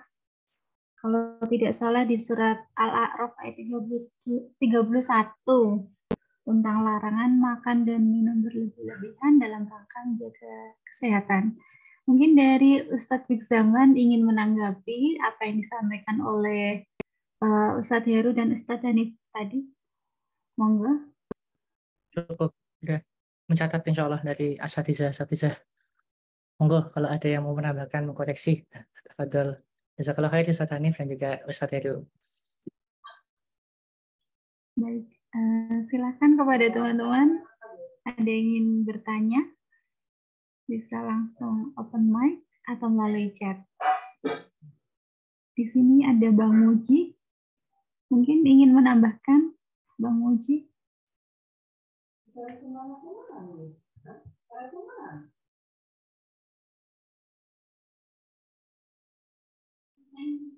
Atau kepada Mbak Siti. Silakan, Mbak.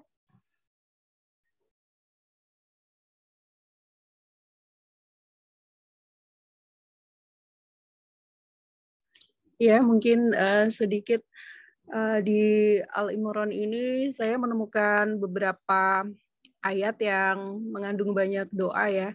Dan seperti kayak doa memohon ampunan, kemudian meminta petunjuk gitu, dan doa yang diucapkan seperti memohon keturunan juga ya, oleh Nabi Zakaria seperti itu ya. Sangat banyak sekali doa-doa yang bisa kita dapatkan di surat Al-Imran ya. Di surat Al-Baqarah juga lumayan banyak, ada beberapa doa, tapi di Al-Imran ini luar biasa. Mungkin kalau disebut sebagai kalau kita bisa, saya pernah mungkin Pak Heru atau Mas Dik, surat Al-Baqarah, Al-Imran itu sebagai surat yang akan menemani di alam kubur atau seperti apa ya, saya nggak tahu ininya ya. Jadi sangat disarankan untuk bisa dua cahaya ya kalau nggak salah ya. Dua cahaya dari Al-Quran itu dari surat Al-Baqarah dan Al-Imran. Jadi mari kita banyak membaca arti dari cerita ataupun hikmah yang ada di Al-Imran dan juga Al-Baqarah. Itu sih Mbak, luar biasa ya, banyak banget gitu. Baik, terima kasih Mbak Siti. Ya memang tadi kita juga dianjurkan untuk selalu mengingat ya doa-doa yang menjadi penyelisihi nafsu kita, seperti yang disampaikan oleh Mas Fik Zaman di Ali Imran ayat 147. Qalu rabbana ighfir lana dzunubana wa israfana fi amrina wa tsabbit aqdamana. Mungkin ini Ustadz Fik Zaman, saya ingin menanyakan terkait overthinking ya.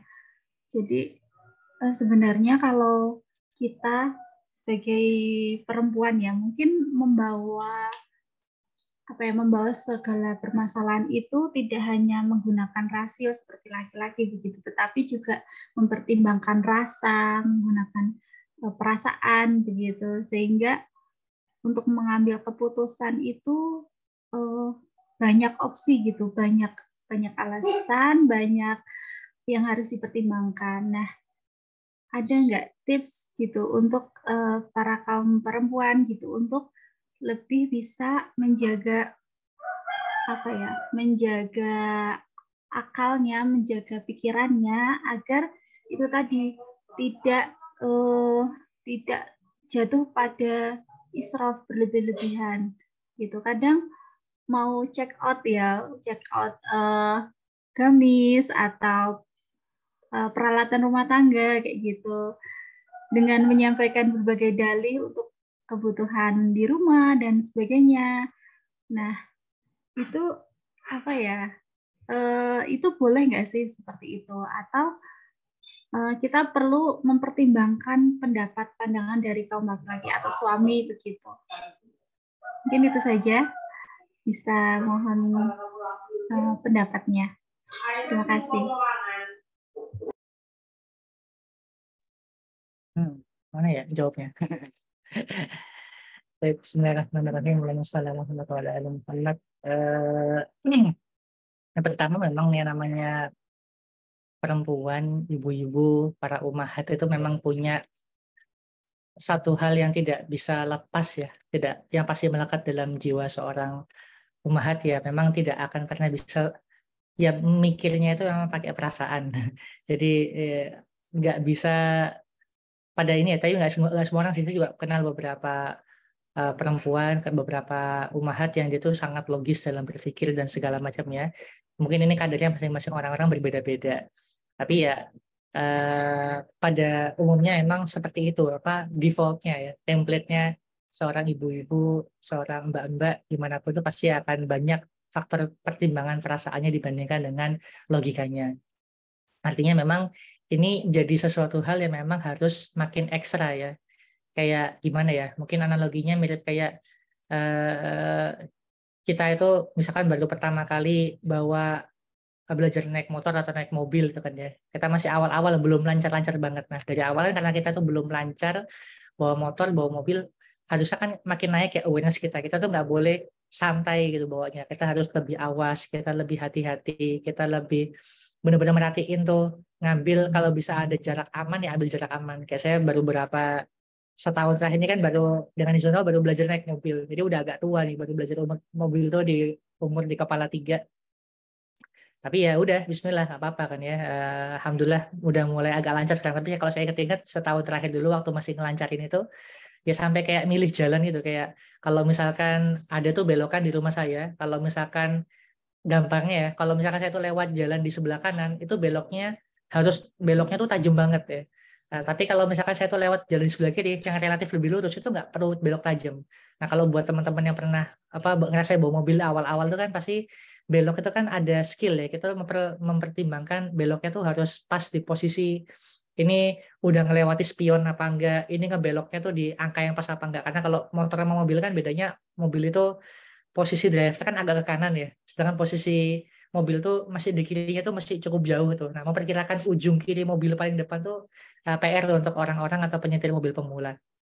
Nah, sehingga yang saya lakukan waktu itu, ketika saya tuh mau pulang ya, walaupun ini jalan yang hampir selalu saya lewatin ketika pulang itu, saya lebih memilih lewat jalan yang tadi tuh. Kalau pulang ke rumah itu lebih agak lurus daripada yang belok tajam kan ya. Padahal itu secara jalan lebih jauh daripada rute kalau misalkan saya lewat jalan yang belok tajam tadi itu. Nah, tapi tadi saya berusaha agar saya tahu kelemahan saya itu tadi saya belum piawai, saya belum mahir, saya belum mampu untuk bisa belok tajam, kemampuan skill saya itu masih belum baik ya, belum betul-betul jago, maka saya harus ngambil cara-cara yang pas, cara-cara yang tepat. Nah, maka ini sih yang saya pikir mungkin bisa dimodel juga dalam kondisi yang disampaikan oleh Mbak Anissa tadi ya. Kalau memang kita hari ini memang ya qadarullah dikaruniakan perasaan baper yang lebih tinggi dibandingkan dengan pada umumnya, ya harus mengidentifikasi nih apa kira-kira yang harus kita lakukan agar kita tuh bisa meminimalisir perasaan kebaperan kita ini agar nggak berlebihan, agar sesuai pada konteksnya. Kayak semacam punya checklist gitu kali ya. Kalau ini saya ini lagi baper gak sih? Saya ini lagi melakukan sesuatu yang yang nggak logis gak sih? Nah, itu kayak ada alarm yang muncul ketika kita memunculkan ada perasaan-perasaan seperti itu. Nah, saya pribadi sebenarnya juga sebagai laki-laki sekalipun juga kadang-kadang masih belum bisa 100% melepaskan diri dari perasaan bawa perasaan ini ya. Mungkin karena bawaannya dulu defaultnya orang Jawa gitu mungkin ya. Jadi unggah-ungguh kenggak enakannya itu sangat tinggi. Jadi kadang itu kayak takut banget menyakiti orang lain. Bahkan untuk bersikap yang harusnya benar ya, asertif itu kan benar ya, menyampaikan sesuatu yang tepat kalau memang ada yang salah. Kalau tadi di bahasanya Ustadz Nauman tuh ternyata itu terlalu silent itu juga bermasalah gitu. Bukan berarti itu berarti kita sopan, berarti kita tidak mengusik perhatian perasaan orang, itu kita ngerasa kita tuh baik. Padahal itu nggak tepat tuh melakukan seperti itu, karena bisa di orang itu nggak ngerasa dia salah, bahkan punya daya rusak yang lebih besar lagi ketika kita membiarkan kezolimannya itu, sehingga kita nggak cuma zolim ke kita tapi juga ke orang lain. Jadi harus kita sampaikan. Nah, di situ saya belajar tuh dengan posisi saya saat ini misalkan sebagai salah satu manajemen ya di kantor yang harus terbiasa untuk membuat keputusan, pernah dihadapkan pada keputusan ada karyawan yang tidak perform sedemikian rupa, tapi gimana ya, ini misalkan case terakhir ya, saya tuh pernah memberhentikan seseorang karyawan ya, karyawati spesifiknya, karena memang beliau ini ya dengan qadarullah memang ada sakit sehingga bukan sakit sih ya mungkin bisa dibilang targetnya nggak tercapai dengan maksimal ketika beliau sebelum hamil, pas hamil kemudian itu lebih nggak karu-karuan lagi kan ya, jam kerjanya kadang masuk kadang enggak, banyak izinnya, banyak sering izin sakit dan segala macamnya. Sedangkan posisi beliau itu cukup krusial dalam perusahaan. Ya udah. Akhirnya kan mikir kan, kalau misalkan pakai kacamata baper itu kan, aduh kasihan nih ibu-ibu lagi hamil, terus apa nanti kalau saya berhentiin gimana, takutnya nanti uang dapurnya jadi nggak cukup dan segala macam ya kan, itu kan hal-hal yang kemudian muncul. Nah, tapi yang harus kemudian dimunculkan ini kalau kembali ke tadi ya grafik yang saya sampaikan tadi itu, ini mau saya cukup powerful ya kalau kita tuh bisa mengamalkannya dengan baik, yang saya sebut dengan human model of the world itu. Ini kalau saya boleh untuk tampilkan lagi ya.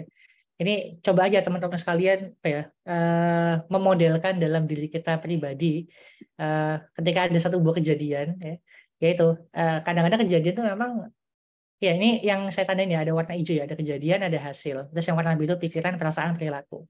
Nah, ini yang menarik ini kalau secara ilmu NLP ya, kejadian sama hasil kan sesuatu yang di luar kontrol kita ya. Kan kalau misalkan ada kejadian nih, misalkan kayak kemarin misalkan tuh pandemi itu kan sesuatu nggak bisa kita kontrol ya, jadi ya udah muncul aja itu 2020 COVID, nggak pakai kulonun, nggak pakai unggah-ungguh, ujuk-ujuk datang gitu kan ya, suddenly datang kan ya, langsung kan tuh. Nah kalau buat orang-orang yang misalkan jualan online tuh, entah itu misalkan jualan baju, jualan makanan kan ya, langsung atau mikirannya ini yang saya juga pikirkan dulu ketika sebagai seorang yang punya bisnis ya, waduh COVID nih, pandemi nih, di mana PPKM, pasti nih kan ya klien-klien tuh pada nggak bakalan belanja lagi kan ya, customer pasti nggak bakal belanja lagi nih, wah pasti revenue bakalan turun nih, pasti nggak ada orang yang mau beli makanan saya lagi nih, nggak ada orang yang mau beli gamis saya nih, nggak ada orang yang mau beli produk saya dan segala macam. Muncul tuh pikiran-pikiran yang ada di situ tuh, kita akhirnya punya perasaan, kita muncul pikiran-pikiran yang tadi ya, wah ini pasti kayaknya bakalan turun kan ya, sehingga muncullah perasaan kan ya, ya udah pasti orang namanya juga pandemi, namanya juga PPKM kan ya, mau saya itu mau ngapain aja ya pasti ujung-ujungnya juga nggak bakalan laku kan ya, karena emang di mana-mana daya beli turun, orang-orang tuh pada nggak bakalan beli kan ya. Akhirnya mungkin hari itu dia tuh harusnya nulis promo di sosmednya, jualan dan segala macamnya, jadi males ya. Kenapa? Karena terbentuk dari pondasi pikiran dia, apapun yang dia lakukan pasti akan sepi karena si pandemi tadi kan ya, gitu kira-kira. Jadi karena pandemi, kemudian meyakini kalau jualan pasti sepi, daya beli masyarakat turun, muncullah perasaan ya udahlah, malas-malasan postingan, malas posting, malas promo, malas ikhtiar dan segala macamnya. Akhirnya perilakunya gimana? Ya beneran males kan, beneran males, beneran nggak diposting, beneran nggak promo, beneran nggak ikhtiar macam-macam kan ya. Hasilnya apa kira-kira? Nah, walaupun hasil itu dia di luar kontrol kita, tapi bisa kita tebak kan ya. Kalau orang itu yang jualan serius, promo serius aja belum tentu laku, apalagi yang nggak promo, apalagi yang nggak jualan kan ya. Ya pasti hasilnya akan besar kemungkinan nggak akan laku kan, kira-kira begitu. Nah ini nih jadi model yang penting nih untuk kita tuh mencoba melakukan. Coba kalau misalkan polanya kayak tadi ya, misalkan kejadian pandemi. Terus muncul pikiran, oh ya ini pasti akan, katanya sih kalau baca-baca berita atau sekarang nih ya mungkin lebih dekat nih, tahun 2023 kan banyak tuh yang meramalkan akan resepsi ya, kok jadi resesi kan dia, wah ini gawat nih, rupiah akan naik, terus harga-harga bahan pokok akan naik kan ya, BBM udah naik, apalagi yang bakal naik dan segala macamnya. Normalnya kita mungkin akan punya kekhawatiran kan ya, wah nanti perusahaan kena dampak nggak ya, kena PHK nggak ya, kira-kira saya, terus gaji bakalan turun nggak ya, ini nggak ya, itu nggak ya, dan segala macam. Nah itu pikirannya. Nah tapi tadi ingat ketika saya tadi mencontohkan di contoh ini kan, kita tuh harus memunculkan ini ya. Kalau tadi katanya Ustadz Heru prinsipalnya tuh harus keluar kan ya, atau ayat-ayat Qur'annya itu yang harus keluar. Jangan sampai kita tuh overwhelmed kan dengan perasaan diri kita sendiri aja, pikiran-pikiran diri kita sendiri aja. Maka di situ tuh yang harus kita munculkan tuh. Iya sih, memang kemungkinan kata orang-orang para analis ekonomi pasar akan crash kan ya. Kemudian rezeki mungkin akan lebih tidak menentu. Tapi kan Allah udah bilang kan ya, bahwasanya rezeki itu semuanya udah dicatat ya. Misalnya di surat Az-Zariyat, wa fis sama rizqukum wa ma tu'adun. Pasti yang namanya rezeki itu udah dicatat kan ya. Kalau Allah nyampaikan di surat Az-Zariyat, wa fis sama'i rizqukum wa ma tu'adun. Nah, ini. Jadi dan di langit terdapat sebab-sebab rezekimu dan terdapat pula apa yang dijanjikan kepadamu nih. Jadi Udah jelas tuh setiap apa yang kita lakukan, tiap kita gerak, tiap kita melakukan sebab-sebab rezekinya kan ya. Wa ma tu'adun, pasti kita itu akan dikasih tuh janji sama Allah, udah tertulis sama kita kan ya. Nih kalau kata Ustadz Adi ya, tu'adun ini apa yang dijanjikan itu kalau jadi nggak mungkin rezeki itu akan hilang, diambil orang ya, ketuker ya. Karena emang rezeki itu distinct ya kalau apa ya, kalau dalam bahasa database itu kalau di IT ya, nggak mungkin akan ketuker. Jadi ya udah, tugas kita tinggal kita jalan aja kan, tugas kita tinggal jalan. Jadi walaupun tadi resesi segala macam, katanya pasar krisis segala macamnya, kita injek tuh ayat ini, wafis sama idis kuku tuh adun kan ya. Apalagi kata Allah kan ya, wa may yattaqillaha yaj'al lahu makhraja wa yarzuqhu min haitsu la yahtasib, misalkan kan ya. Kalau kita itu bertakwa kepada Allah, maka kita dikasih jalan keluar, wa yarzuqhu min haitsu la yahtasib. Allah akan kasih rezeki dari arah yang tidak disangka-sangka. Jadi ini kondisi resesi, kondisi keuangan turun, daya beli turun itu kan baru analisis para ekonom ya. Apakah kita lebih yakin kata-kata para ekonom, kata-kata orang-orang itu, teori-teori ekonomi itu dibandingkan dengan janji Allah, dibandingkan dengan pernyataan-pernyataan Allah Subhanahu wa taala dalam Qur'annya yang sudah ribuan tahun terbukti benar, nyata, valid, nggak mungkin salah. Nah, di situ kan kemudian muncul tuh pikiran kita. Sehingga awalnya perasaannya tadinya sedih, takut, males, gimana tuh kalau misalkan udah dapat seteruman ini. Pasti Allah kalau kita bertakwa dikasih jalan keluar kok kan ya. Ya udah. Takwa itu salah satu jalannya ya dengan cara apa? Ya kita ikhtiar, kita berusaha, kita perbanyak lagi amalan-amalan baik itu yang sifatnya zahir maupun juga amalan-amalan langit kita kan ya. Kita perbanyak lagi sholat duha, kita perbanyak sedekah, kita perbanyak ketakwaan kita kepada Allah kan ya. Karena kita meyakini janji Allah, takwa itu pasti akan memberikan jalan keluar dan memberikan kita rezeki. Jadi walaupun resesi terjadi, kata orang-orang itu semuanya bakal turun dan segala macam, kita punya satu buah pegangan yang sangat kuat fondasinya, yaitu janji Allah. Perasaan kita akhirnya gimana? Tetap optimis dong, tetap semangat, tetap maju terus, jalan terus, kan ya. Sehingga perilaku kita ya tadi tetap berjalan, tetap bikin quotation, tetap bikin proposal, yang jualan online tetap jualan dan segala macamnya, sampai akhirnya ya hasil ya kita nggak tahu kan ya, mungkin hasilnya tetap nggak berhasil. Misalkan ya kita udah kirim banyak banget proposal tapi nggak ada project yang goal, kita udah kirim banyak promo tapi ternyata tetap nggak ada yang beli kan ya. Dan ini kemudian akan hasil yang kita dapatkan ini secara teori kan ya, itu kan akan menjadi kejadian baru kan ya.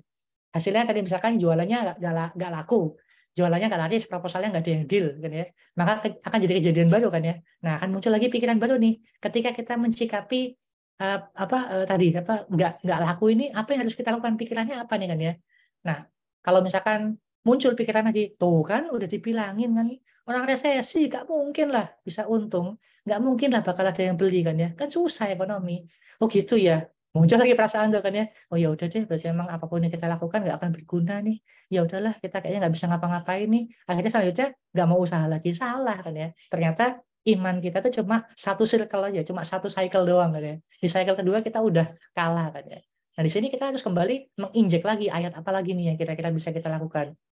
Oh iya ya, mungkin kita bisa munculin untuk ayat-ayat kayak mungkin bisa jadi ini adalah bentuk Allah itu lagi mencuci dosa-dosa saya dulu. Mungkin bisa jadi dulu sebelumnya saya tuh mencari uang dengan cara yang nggak halal, dengan cara yang nggak baik.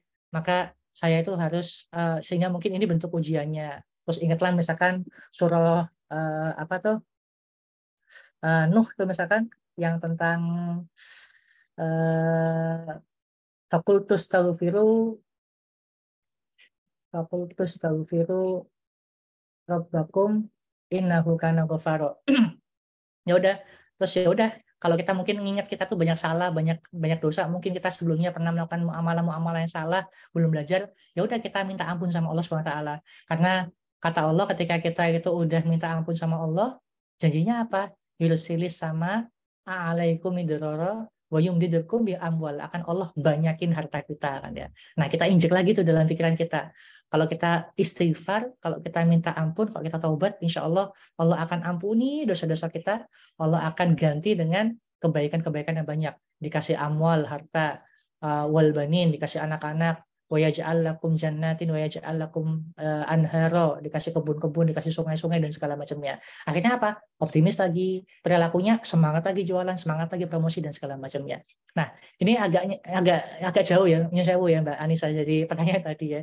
Gara-gara jelasin ini jadi contohnya agak beda. Tapi tadi intinya kan ketika kita ngomong perasaan itu semua itu berawal dari pikiran kita lagi-lagi kan ya. Jadi ketika kita bisa menyeimbangkan yang tadi di komen ya, ketika kita bisa menyeimbangkan perasaan kita dengan apa yang kita pikirkan, yang kita rasionalkan, insya Allah kita itu bisa mengintervensi dengan punya perasaan lebih positif, perasaan lebih tepat, sehingga kita bisa menghasilkan perilaku yang insya Allah lebih mendekati pada takwa kita pada Allah SWT.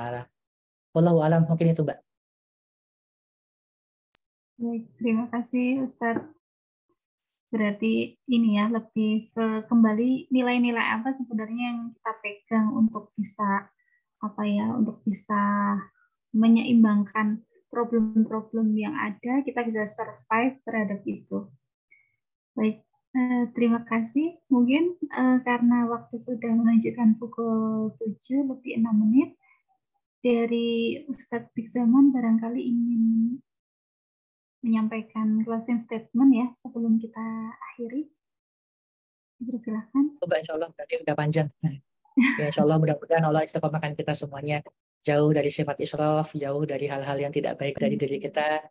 Allah jauhkan dari sifat-sifat fujur, lebih muncul sifat takwa kita. Ya, karena itu ya, nah, ini tuh jadi ngomong lagi deh. Ya udah nggak apa-apa deh ya. Bismillah sedikit. Saya itu dulu pernah nulis satu buah tulisan yang namanya di zaman ini, tentang takwa yang implementatif.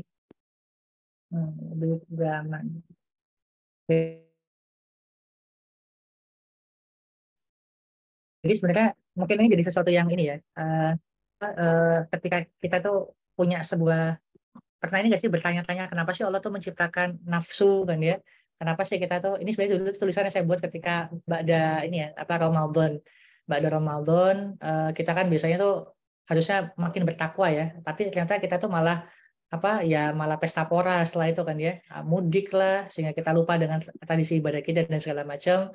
Akhirnya ya udah tuh kita akhirnya pas udah sholat, pas udah Ramadan ya udah kita udah jauh tuh dari nilai-nilai ketakwaan yang sudah kita bangun pada saat kita Ramadan. Nah ini tadi udah sama-sama kita bahas ya, falhama fujura taqwaha qad aflah man zakaha, itu kita tuh harus mensucikan jiwanya. Nah saya mau coba untuk meng-highlight kalimat ini. Dan ya, kenapa sih harus ada sifat israf? Kenapa harus ada sifat fujur tadi kan ya? Yaitu mirip kayak mungkin pertanyaan-pertanyaannya gini. Kenapa sih Allah tuh ciptakan orang jahat, orang zalim di dunia ini kan ya? Ya tujuannya agar muncul orang-orang dengan sifat yang baik dan memperjuangkan kebaikan itu kan ya. Mungkin kita berpikir kenapa sih ada Yahudi laknatullah alaihi kan ya, yang menjajah Palestina kan ya? Kenapa nggak Allah semenangkan aja tuh? Ya supaya memang muncul tuh kita ini orang-orang yang nggak di sana kan ya, kita orang-orang yang di Indonesia yang nggak keturunan tuh, kita peduli nggak sih kan ya? Kita itu memperjuangkan nggak sih minimal dengan sumbangan kita atau dengan doa kita nggak sih? Karena nanti akan Allah tanya gitu kan ya. Kita melihat orang jahat, orang zalim di luar sana, tapi kita nggak ngapa-ngapain. Supaya bisa kelihatan nih mana orang-orang yang punya sifat yang baik dan memperjuangkan. Kenapa Allah ciptakan sifat bohong di dunia ini? Ya supaya tahu mana yang namanya sifat jujur itu kan. Logikanya begitu tuh. Kenapa Allah pengen menciptakan nafsu, fujur, israf dan segala macamnya? Supaya Allah bisa melihat sifat takwanya kan ya. Supaya sifat takwa kita tuh bisa muncul. Kenapa nggak semua Ramadan? Ini Ramadan sekali lagi bisa ingat buat kita semuanya. Ramadan itu tinggal 2 bulan lagi ya. Ini udah Jumadil akhir terakhir. Insya Allah kayaknya besok itu udah besok insya Allah ya itu 1 Rajab pas 2 bulan. Pokoknya pertanyaan kenapa sih nggak semua bulan dibuat Ramadan semua ya, agar terlihat tuh orang-orang yang bisa menjaga ketakwaannya di luar bulan Ramadan. Nah ini kalau buat teman-teman pernah belajar kimia kan ya, sifat-sifat wujud itu sebagai katalis ya. Kalau tahu katalis ya, itu untuk mengakselerasi atau men-trigger sebuah reaksi agar muncul ketakwaan kita. Nah itu sih, jadi sekali lagi mari ini ya, israf dan segala macamnya itu mari kita coba kan ya. Caranya tadi kan ya, kenali sifat fujurnya yang terbesit dalam pikiran kita kan ya, lalu cari kebalikannya yakni sifat takwanya. Kalau lebaran nih misalkan banyak muncul perasaan-perasaan ini itu, banyak makanan pengen dimakan semuanya, sifat fujurnya apa nih? Oh berlebihan nih, makannya nggak karu-karuan kan ya, pengen wisata kuliner ke sana kemari, maka cari kebalikannya. Sifat takwanya ya ambil secukupnya, jangan sampai mubazir. Istri nunggu-nunggu suami pulang kerja, pulangnya udah malam, terus lembur, udah disabar-sabarin, dimasakin enak-enak, rumah udah dirapiin demi sosok suami tercinta. Ternyata pas suami pulang, mukanya cemberut, salamnya nggak enak banget, kan ya, Assalamualaikum gitu doang dia. Pas kerja dibanting dengan penuh kesalahan. Apa kira-kira respon seorang istri tadi kan ya, yang udah nyiapin, udah nanya baik-baik, udah dimasakin enak-enak kan ya. Paling enak kan dimarahin balik kan ya Mbak Anissa ya. Udah tuh lama-lama disiapin semuanya, malah dikasih oleh-olehnya kayak gitu kan ya. Nah itu, kita sadar itu, apa nih sifat fujurnya? Pengen marah. Tapi ingat, Allah ciptakan sifat marah itu supaya muncul tuh sifat takwa kita. Jadi kebalikannya, yaitu sabar dan tetap berbuat baik kepada suami kita. Itu sih insya Allah ya, mudah-mudahan nih yang ngomong ini diberikan Allah juga hikmah, diberikan Allah juga nasihat ini tuh yang paling berasa tuh buat yang ngomong ya, karena saya pun juga masih sering kali bersifat israf. Semoga Allah melindungi kita semuanya dan mudah-mudahan nasihat singkat pada pagi ini bisa bermanfaat untuk kita semuanya. Jazakumullah khairan untuk semua yang mendengarkan. Saya kembalikan pada Mbak Anissa. Assalamualaikum warahmatullahi wabarakatuh.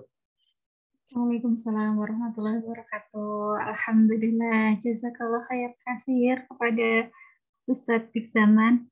Rasanya seperti ditampar-tampar ya, diingatkan dengan berbagai problem, berbagai kejadian yang mungkin kita belum bisa menjaga, mengontrol diri kita.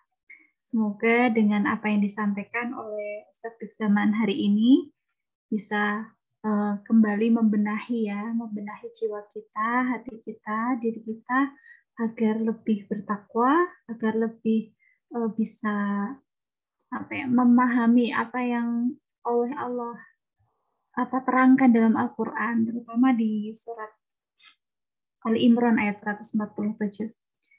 Baik, mari kita cukupkan pertemuan kita hari ini. Kita akhiri dengan doa kafaratul majelis. Subhanakallahumma wa bihamdika asyhadu an la ilaha illa anta astaghfiruka wa atubu ilaik. Terima kasih kepada semua teman-teman yang telah hadir, semua kontributor yang juga turut berbagi refleksi. Saya mohon maaf jika banyak kekurangan. Wassalamualaikum warahmatullahi wabarakatuh. Assalamualaikum warahmatullahi wabarakatuh.